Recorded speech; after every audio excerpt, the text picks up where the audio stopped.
मराठा समाजाला सर्वोच्च न्यायालयानं नेमकं आरक्षण का नाकारलं, गायकवाड आयोगाच्या काय नेमक्या चुका होत्या किंवा त्याच्या जे आधी आयोग होते त्यांनी काय आपली निरीक्षणं नोंदवली होती, या सगळ्या संदर्भात बोलण्यासाठी समरजित सिंह घाडगे आपल्यासोबत आहेत. स्वागत आहे तुमचं. मराठा आरक्षणाच्या संदर्भात जो निकाल आला तो सगळ्यांनी आता मान्य केला, अनेक नेत्यांनी बोलून झालं. तुम्ही वेगळं काय मांडणार आहात, काय याच्यामध्ये तुम्हाला वेगळं दिसलेलं आहे?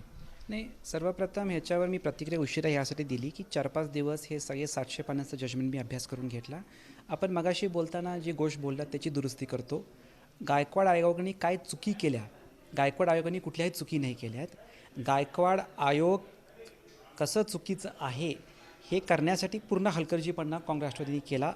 एक, सुप्रीम कोर्टने मराठा आरक्षण स्ट्राईक डाऊन केलं प्रामुख्याने 2 कारणामुळे. एक की गायकवाड आयोगाचं रिपोर्टच अमान्य आहे. एक की त्यांनी जे कुठलाही एकतर्फी निर्णय घेतला आहे, त्याच्या मराठा समाजाच्या आरक्षणाच्या विरोधामध्ये कुठले जे अर्ज आले त्याच्यावर कुठलं हिअरिंग नाही घेतलं, हे चक्क चुकीचं आहे. त्याचं हिअरिंग 15,000 अर्जांचं घेतलं गेलं. त्याचे ॲनेक्शस जे होते 1600 पानाचं ते सरकारने जोडलेच नाहीत आणि त्याचं ट्रान्सलेशन पण केलं नाही. त्याचं ऑन रेकॉर्ड कोर्टने हिअरिंग दिलं. हे जोडलं असतं तर गायकवाड आयोगला अमान्य केलं नसतं. आणि त्याच्या आधी 6 आधी कमिशन झालेत.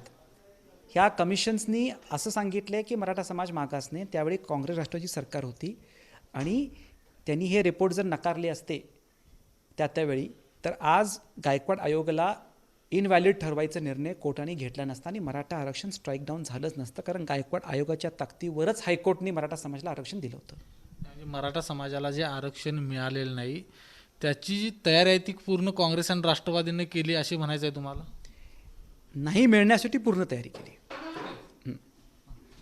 काय नेमकं त्यावेळी काय नेमकं झालं होतं किंवा आत्ताच्या ज्या निकालामध्ये नेमकं तुम्ही काय वाचलेलं आहात? नाही, जसं आता ते 6 आयोगाचा विषय आपण केला. हे 6 आयोग जेव्हा आले, खरं म्हटलं तर त्यांनी जे रिपोर्ट्स दिले की मराठा समाज मागास नाही, त्यावेळी त्या सरकारने ते रिपोर्ट्स रिजेक्ट करायला पाहिजे होते. कुठलं 1961 देशमुख आयोग काँग्रेसची सरकार, 2000 राज्याचे, 2001ची खत्री आयोग काँग्रेसची राष्ट्रीय सरकार, 2008ची बापट आयोग काँग्रेस राष्ट्रीय सरकार.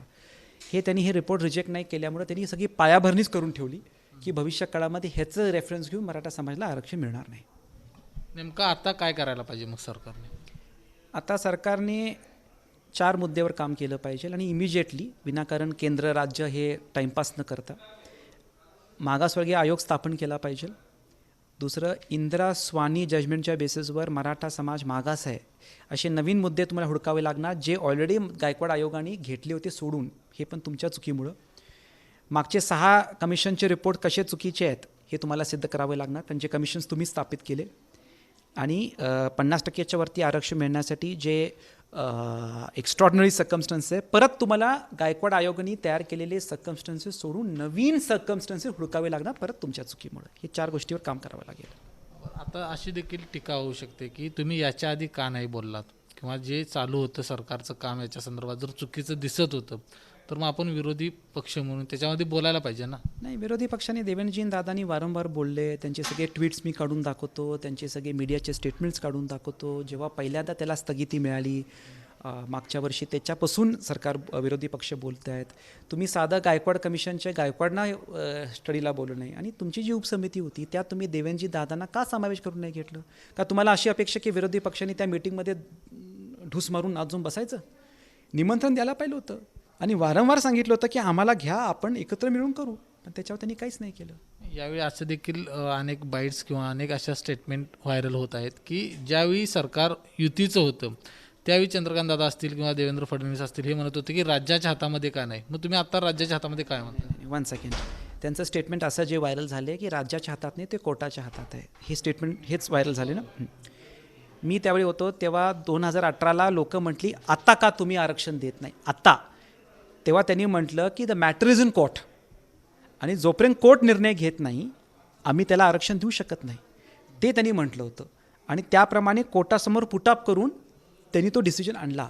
इथं त्यांनी कोर्टात घेऊन डिसिजन उलटा आणला. सो तसं ते बरोबरच बोलले. आता कोर्टात गेल्यानंतर कोर्टच निर्णय देणार आणि हे पोतिडकीने त्यांनी ते निर्णय करून घेतला आहे.